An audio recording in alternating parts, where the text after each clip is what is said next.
दो वृत्तियां नाम पैदा करता है। पहला, अंतःकरण के सारे दोषों को भगाना। दूसरा, अंतःकरण में दैवी संपदा के सद्गुण स्थापित करना। तुम्हें नहीं करना, वो नाम कर रहा है, बस तुम चुप रहो। पर यहां चुप रहा नहीं जाता, विचलित हो जाते हैं। जहां असत प्रेरणा हुई तो या तो ऐसी क्रिया कर दी या वो ऐसे दुखी हो गए, हमारे मन में तो ऐसा आता है वैसा। चुप रहो, ऑपरेशन शुरू है तो मवाद निकलेगा, गंदगी निकलेगी, और जो गंदगी निकलेगी तो फिर अच्छे से वो घाव भर जाएगा। जितना दोष निकल रहा है उतना ही सद्गुण आ रहा है। अंतःकरण में भागवतिक सद्गुणों की प्रतिष्ठा होने में देर नहीं लगेगी। किसको? जो नाम जपने के साथ नाम का ध्यान करता है या नाम जपने के साथ रूप का ध्यान करता है। अब उसके हृदय में भगवत स्वरूप, पवित्रता, शांति, संतोष, निर्भयता, निश्चिंतता, समस्त दैवी संपदा प्रकाशित हो गई। अब तो एक एक नाम के साथ उसको स्वाद मिलने लगा और दिव्य स्वरूप भगवान का उसके हृदय में झलकने लगा। अब भगवान के रूप की प्रतिष्ठा उसके मानस नेत्रों में हो गई। लीला में प्रवेश, सेवा का अधिकार, सब भाव स्वरूप की जागृति, सब पूरा का पूरा प्रकरण ध्यान से बार बार सुनना। जब कोई साधक नाम जब प्रारंभ करता है, नाम जाकर के अंदर ज्ञान जागृति नहीं करता। प्रारंभ में सुप्त वासना प्रवृत्तियां जो छुपी उनको जागृत करता है। उठ और भाग यहां से। अब वो कुसंस्कार, दुर्गुण, दुराचार दल के दल वहां हैं अंतःकरण में। जैसे जैसे साधक नाम जब बढ़ाता है वैसे वो अपने बल के साथ प्रकट होते हैं। परमार्थ का साधक यदि सत्संगी नहीं हुआ तो वो समझता है कि ये तो बहुत बड़ा विघ्न सामने उपस्थित हो गया, हृदय जल रहा है और पाप वासनाएं इतनी बढ़ती जा रही। साधक में प्रारंभ में इनका परिचय ना होने के कारण वो पराजित होने लगता है कि अब तो बहुत गंदी बातें आ रही हैं, भजन रोक दो। अतएव साधक घबराए नहीं, इन विकारों के अधीन न हो, नाम जप रूपी परम साधन छोड़े नहीं। बिल्कुल मंगलमयी बात समझ लो, ये बात कई बार हो चुकी है, पर जो लिखा हुआ है उसे सुनोगे तो ज्यादा विश्वास हो सकता है। वैसे लगेगा ये अपने मन से कहते हैं। साधक प्रारंभ में पराजित करने की सामर्थ्य नहीं रखता। अतएव घबरा करके इनका परिचय ना जानने के कारण वो या तो इनके अधीन होकर फिर गलत कार्य करने लगता है या भयभीत होकर साधन नाम जप करना छोड़ देता है।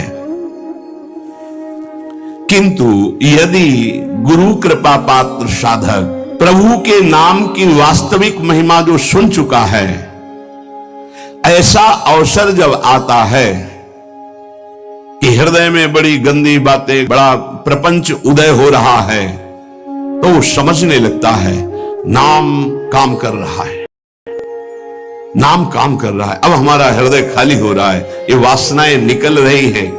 समस्त हे गुण, दुर्गुण, दुराचार प्रवृत्तियां नष्ट हो रही हैं।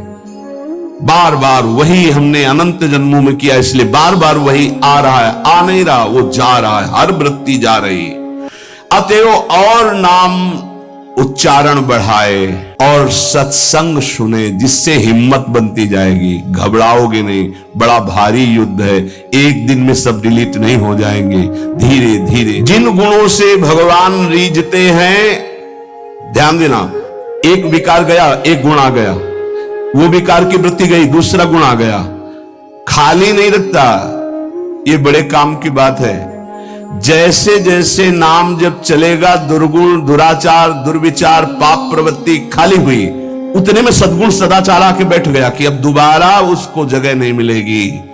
और धीरे धीरे वो पूरे के पूरे दुर्गुण, दुराचारों को हटा करके साधक में सद्गुण, सदाचार स्थापित कर देता है। नाम, पहला प्रभाव नाम का। साधक को ये बात ध्यान रखनी है कि ये दो वृत्तियां आपके अंदर प्रारंभ में होंगी, दोषापनयन और गुणाधान। दोषापनयन, जो दोष वृत्तियां हैं उनको निकलना और उनकी जगह में सद्गुण सदाचार स्थापित करना। ये नाम करेगा, तुम्हें चुप रहना है, राधा राधा राधा राधा राधा राधा। विचलित नहीं होना कि मन बहुत हमारा परेशान करता है, बहुत विकार आ रहे हैं, अब कैसे रहो। खुशी मनाओ, गंदी बातें निकल रही है। पर साधक कैसे खुशी मनावे? वो तो मन में तदात्म में, तो मन में जलन हो रही है और वो निकल रहे हैं तो वो समझ रहा है आ रहे हैं, और फिर वो उनसे या तो द्वेष कर बैठता है या तो राग द्वेष कर बैठता। क्यों आ रहे हैं, क्यों ऐसा ऐसा, उनकी सत्ता दृढ़ हो रही, और या फिर उसी आचरणों में लग जाता है तो रागात्मक या द्वेषात्मक वृत्ति से वो टिक जाते हैं, खाली नहीं हो पाते, इसीलिए लंबा समय निकल जाता है, कोई लाभ उसको समझ में नहीं आता। साधक में ये दो वृत्तियां नाम पैदा करता है। पहला, अंतःकरण के सारे दोषों को भगाना। दूसरा, अंतःकरण में दैवी संपदा के सद्गुण स्थापित करना। तुम्हें नहीं करना, वो नाम कर रहा है, पर तुम चुप रहो। पर यहां चुप रहा नहीं जाता, विचलित हो जाते हैं। जहां असत प्रेरणा हुई तो या तो ऐसी क्रिया कर दी या वो ऐसे दुखी हो गए, हमारे मन में तो ऐसा आता है वैसा। चुप रहो, ऑपरेशन शुरू है तो मवाद निकलेगा, गंदगी निकलेगी, और जो गंदगी निकलेगी तो फिर अच्छे से वो घाव भर जाएगा। जितना दोष निकल रहा है उतना ही सद्गुण आ रहा है। कितना सुंदर बात है, अगर ये न समझ पाए तो परेशानी पड़ जाएगी। बिल्कुल निश्चिंत रहिए, तुम्हारे अंदर काम क्रोध लोभ जो भी दोष दिखाई दे रहे हैं, आ नहीं रहे, जा रहे हैं, जा रहे हैं, और वो जगह खाली नहीं हो रही, वहां दैवी संपदा भर रही, जिससे भगवान प्रसन्न होते हैं। यदि हम नामोच्चारण के साथ साथ नाम का ध्यान शुरू कर दें तो और जल्दी दिव्य सद्गुण आ जाएंगे। अंतःकरण में भागवतिक सद्गुणों की प्रतिष्ठा होने में देर नहीं लगेगी। किसको? जो नाम जपने के साथ नाम का ध्यान करता है या नाम जपने के साथ रूप का ध्यान करता है। दुर्गुणों दुराचारों की जो प्रवृत्तियां हैं, बहुत सुंदर सुगम उपाय है उनके निकालने का नाम जप। नाम जप से ही निकलते हैं। सद्गुण सदाचार ये खाली हृदय में आकर बैठने लगते हैं। बहुत बढ़िया प्रक्रिया है, बस समझ लो, कोई प्रश्न नहीं रह जाएगा। जैसे जैसे तुम्हारा भगवत चिंतन अधिक बढ़ेगा तो काम क्रोध लोभ मोह मद मत्सर ये पूरा का पूरा अपना प्रभाव दिखा के नष्ट हो जाएंगे। ये पूरे के पूरे नष्ट हो जाएंगे, ऐसा शब्द नहीं आया, प्रभाव दिखा के नष्ट हो जाएंगे। जितना इनमें पावर हो पूरा पावर दिखाएंगे तुम्हें परास्त करने के लिए। नाम छोड़ दो, संसार में आ जाओ। और जो साधक जमा रहता है राधा राधा राधा, अब उनके अनर्थ और दुष्परिणाम और अनिष्ट चिंतन ये सब कुछ छूट गया। नाम से पूर्व पाप भस्म हुए, वर्तमान का जो अनर्थ है, दुष्परिणाम है, अनिष्टकारी चिंतन है, वो छूट गया। अब उसके हृदय में आनंद का प्रादुर्भाव हुआ। अब उसके हृदय में भगवत स्वरूप पवित्रता, शांति, संतोष, निर्भयता, निश्चिंतता, समस्त दैवी संपदा प्रकाशित हो गई। अब तो एक एक नाम के साथ उसको स्वाद मिलने लगा और दिव्य स्वरूप भगवान का उसके हृदय में झलकने लगा। अब भगवान के रूप की प्रतिष्ठा उसके मानस नेत्रों में हो गई। पूरा का पूरा प्रकरण ध्यान से बार बार सुनना। अब उसके हृदय में जो आनंद आया, उस आनंद में उसे आत्मस्वरूप का बोध हो जाता है। मन अद्भुत आनंदित, तो भगवत दृष्टि जागृत हो गई। ये दो अधकचरी दशा के नाम जापक होते हैं, इनकी बड़ी दुर्दशा होती है।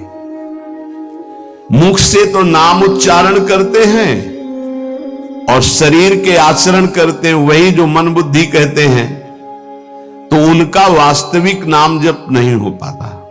क्योंकि थोड़ी देर मुख से नाम उच्चारण कर लिया, फिर असत आचरण किए, असत चिंतन किए, तो ये जो अधकचरापन है ये बहुत कष्ट देने वाला है। सच्चा नाम स्मरण जो पीछे वर्णन किया गया, आपको परास्त नहीं होना, बराबर नाम। इसके साथ जब नाम का चिंतन, रूप का चिंतन, तब समझो कि आप अधकचरी अवस्था से बाहर आ गए। अभी तो बहुत गंदी बातें चिंतन में आती हैं, अभी तो लड़ना पड़ेगा, इतना तो लड़ने के लिए तैयार रहो। अगर ये कह दो ये सब हमसे नहीं होगा, तो एक उपाय है, किसी महाभागवत को पूरा जीवन समर्पित कर दीजिए, खत्म खेल आपका।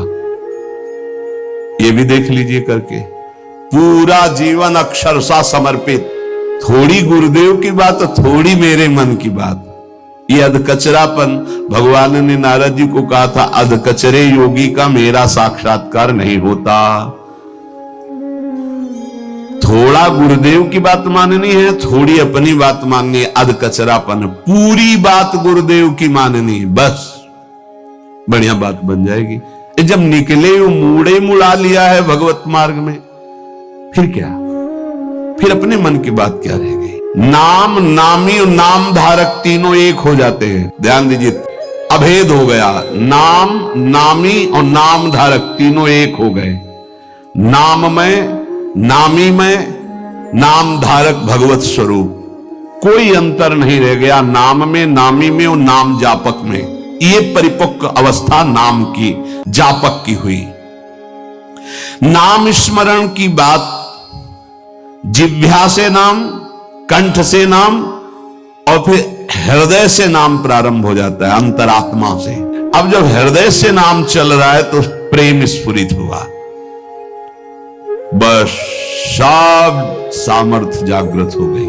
प्रेम जागृत होते ही सब सामर्थ्य जागृत हो गई। भगवत प्रेम हो गया तो शेष सब बातें, लीला में प्रवेश, सेवा का अधिकार, सब भाव स्वरूप की जागृति, सब। जैसे बछड़ा आ जाए तो गाय रंभाती हुई स्वयं आ जाती है, ऐसे ही जहां उसके हृदय में प्रेम स्फुरित हुआ तो प्रेम लक्षणा भक्ति जागृत होते ही प्रिया प्रीतम उसके हृदय में आ गए। जैसे बछड़ा आ गया ना, गाय आ जाएगी, बछड़ा के पीछे रंभाती गाय, ऐसे ही प्रेम भाव जहां जागृत हुआ प्रिया प्रीतम आ गए।